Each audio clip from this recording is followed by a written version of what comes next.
Sabi nila, iba ang pakiramdam when the spirit of giving extends to more than just our family and friends. This is very true for TV host Pauline Luna. It's important for her to spread the love lalo na sa mga batang walang pamilya. Join us today as Pauline Luna tells us about her plans for the holidays. And as my Christmas gift, I will share with you a unique dish na pwede ninyong ihanda sa community events. Puso ng saging sa sotanghon. Put your heart in a dish that is everyday easy.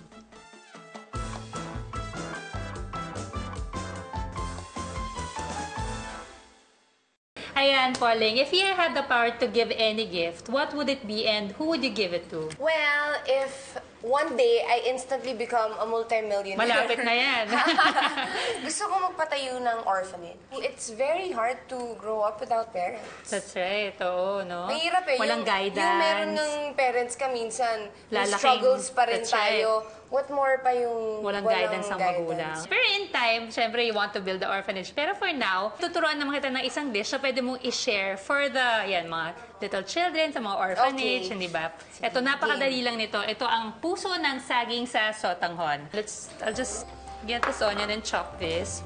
Ikaw naman, di ba? Gusto mo ako na mag-chop? Aba, sige. Wow. Pakitaan mo ako kasi alam ko, babanggitin ko pa nga lang na nag-culinary arts ka. Ayan. So, painitin na rin natin yung ating sauté pan habang ikaw ay nag-chop ng onion. Lagyan natin ng annatto oil yung ating sauté pan. What's annatto oil? It's actually just oil na may infused na annatto seed. We just want the color. And of course, a little bit of the flavor of the annatto. Ang annatto in Tagalog is atsuete. Okay na yan. Marami na yan. Diretso na natin dito. Tapos kunin na natin ngayon yung garlic. I'm sure sanay ka na rin sa kusina ngayon, hindi ba? Kasi mahilig ako kumain. So ngayon meron din tayo ditong chicken strips and pork strips. So add na natin.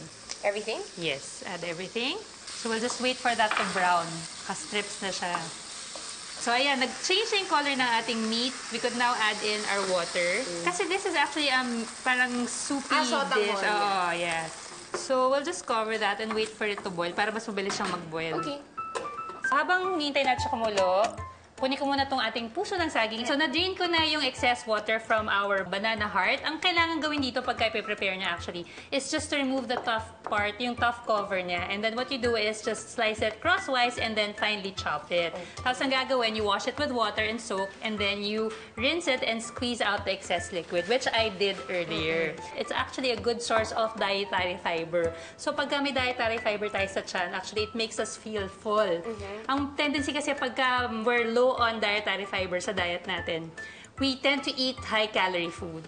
Yun ang nangyayari. So importante talaga that we add a good amount of dietary fiber in our diet. So this one is a good source of that. Isa-soak na natin yung ating sotanghon. Everything? Yes, everything there. And then, itong ating puso ng saging. So kailangan makover siya ng ating liquid para siya ay lumambot. Ngayon, pwede na nating i-season with some, salt, pepper,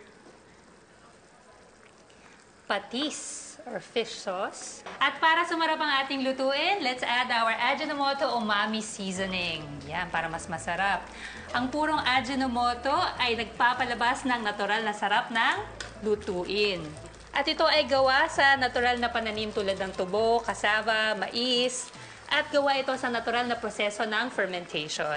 At alam mo ba, na ang ating MSG ay merong 30% less sodium content kumpara sa ating table salt. Really? Yes. Kaya pag halimbawa ginamit mo to, nakakapagpababa ka na ng sodium intake at the same time, mas masarap siya. Dahil lumalabas ang natural na lasa ng umami.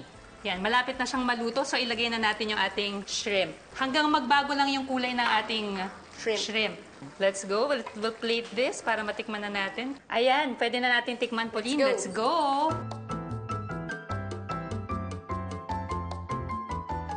Enjoyin mo na talaga. Now you have a dish that's easy to prepare kahit pang maramihan, di ba? Sa mga community events mo. Sige, busy ka dyan. Kain ka lang. Sarap? Okay. Enjoy! Thank you! Very easy to make.